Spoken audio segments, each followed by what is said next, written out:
Let's talk about your life and how you got people talking about death and dying.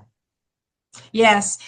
First of all, I'm a nurse and I was involved in nursing. I saw a lot of death and a lot of dying and a lot of older people also. And eventually I ended up teaching at Salisbury University, where I taught psychology of death, dying, and bereavement and the psychology of aging.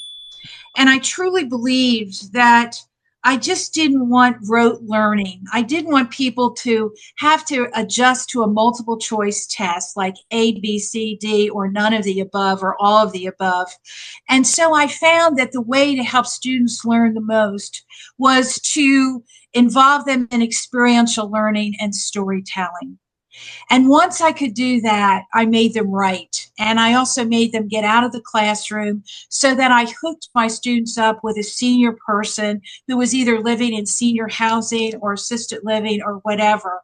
And it wasn't just for one interview, but it was for multiple interviews, 6 and 7 times, where they discussed the senior's life and helped that senior to write their story and got to know them. So that the best evaluation I ever got from a student who said, I'm going to go home and get to know my grandparents better. I know the questions to ask now, and those were the things that I wanted. And a lot of times those relationships lasted well after the semester was over.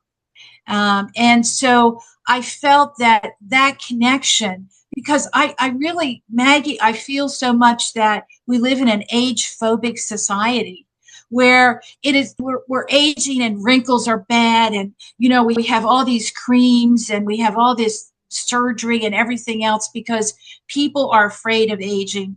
They're also afraid of death because you age and you can either die young or live old. And if you live old, you're going to get wrinkles and you're going to get chronic diseases, and your life is going to be different and it's going to be changed. But it's still an exciting time, and that's what I like.